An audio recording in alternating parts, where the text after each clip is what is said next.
We go back there all the time to get water after a basketball game. We knew him, you know. But now he knew we were growing up and he knew what our needs were. I look at it now like he was just trying to, but we couldn't handle it. Yeah. So one day we're sitting back there, we had a basketball game, and he's like, hey, man, what'd you think of that fucking broad the other day? Me and my buddy like, oh, she was banging. He goes, I'll tell you what. He goes, tell these guys how hot she was. And me and my buddy's like, yeah, she was hot. He's like, oh, when can we see her? He goes, listen, I'll tell you what I'm going to do. He goes, listen, I'm going to fuck her tonight in the living room, and I'll leave the window open. You guys can come by and listen.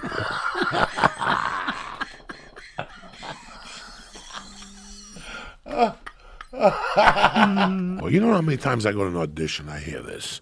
Like a lot of people don't like to audition. I like to audition, and I'll tell you why, because I fuck with them. Because you're funny. You know, I've ripped my pants out. You know, if you watch, what's that show on CBS that's been on forever? I don't fucking Which one? The Monday nights. The Big Bang Theory? The one before that. How I Met Your Mother. Yeah. I did you know how I got How I Met Your Mother? I didn't even know you did it. Yeah, if you watch the episode, you're like, Joey, you're an extra. I'm an extra. You know why? Because I went into the audition, I had no underwear on. And there was you see these things that pop out of chairs? Yeah. The side things, the way you armrest. Right. And she goes, get up to read. When I got up to read pants from the came scene, down. the fucking thing got caught in the hole in my pants and my dick came out. All three women sat there and I go, did you see the egg roll? And then I lost them for sure. They even told me, they go, you got the job. As I was walking down the street on Fox, my phone rang. My agent goes, go back. You didn't even read. I didn't even read, and they called my agent and said, we love this guy. I went back, and when I went, didn't even read. They saw the Cuban egg roll, you know. Well, they were probably not used to someone with confidence that didn't give a fuck. You know, I went to an audition one time, bro, where the guy I'll never forget this. The guy was a white trash guy. Like, this family moved in. It was a pilot for ABC. And this guy is one of those guys that he had a little circular pool in front of his house. And he was watering shit, but at the same time he had like a thong on, and he's fat, and he's got jewelry on, like one of those guys in like Long Island. You know what I'm saying? So I'll never forget. I get to the audition, all these guys are there. Tony Longo, God rest his soul, all these big Italian dudes, and I knew they were gonna get the part, bro. I'm like, they're gonna get the part. I'm not gonna get it, but I had warm-ups on. All right, I had warm-ups on with the string, and I had white tidy whities. And I had a zip-up jacket, and I had to weigh 380. So I walk in, I go, I know what I'm going to do. I'm going to take my pants off. Right? I'm taking my fucking sweats off. Dog, I walk in, and what do you think these two ladies say to me? Hold on 1 second. We'll be with you in a minute. So they turn around. That's my cue, bitch. I took those sweatpants off. I took the shoes off and my socks, and I walked closer, and I took my shirt off. When they turned back around, all I had was boxer shorts on, like the tidy whities. That's it. Tits hanging out, stomach hanging over the underwear. And they did, as soon as they turned around, they were like, oh my God. They're like, that is terrible.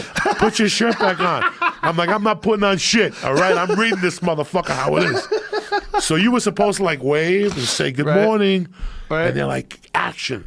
And they're like, can't even look at me because I'm completely naked. You know, and they can't even look at me, and I'm making believe I'm flipping burgers, and I look over at them and I go, living like a doctor. That's it. They booked me. When I got to the audition, that was the read. Living like a doctor. They even gave me my own line. Half of those auditions I went into, they gave me whatever line I said in the audition. Like whatever they said wasn't good enough. Like I go in there with my own fucking line. Yeah, that's probably why you got it. Look at Joey. He's just sitting there like a mook galore. That's when you were wearing those big daddy shirts. Yeah, all look the time. how big I was. Jesus Christ, you were enormous back then.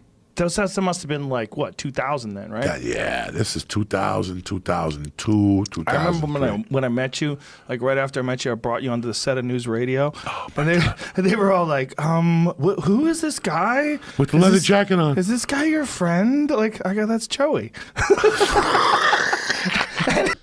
148th Street. Complete, 6 years old, you're killing rap. Complete different game. First day on 148th Street, they came up to me, how you doing? Ricky, whatever, and all of a sudden they're like, what do you want to do? I'm like, I don't know, I want to play stickball. And they're like, nah, you want to see a body? I'm like, what are you talking about? They're like, let's go see a dead body. I'm like, I like these kids. They took me down to West Side Avenue, and they had some guy who had been hit by a car. This is the 70s. This is like 65. There was no CSI. If you got hit by a car, you were there for like 2 or 3 days. You saw that your first dead body. The first dead 6, body 7 I years saw, he was already had the flies on him, and they just threw plywood over him. And he was starting to stink like from 10 feet away. Like he had just been there maybe like these kids were, he was right by the Hudson River. And we would walk down to the Hudson River. And then finally 2 days later we went down and there was a crime scene, obviously. Some fucking, in those days people didn't jog. It's not like today that there's jogging. Yeah. I can kill you. I can kill you and drop you on a 170. They'd never find you. Today, these fucking joggers, they're out there looking around. And they always find bodies, joggers. It's not like they find like a $20 bill. You never seen a jogger go, I found an envelope full of money. They always find some lady beat up and raped. What the fuck kind of morning is that?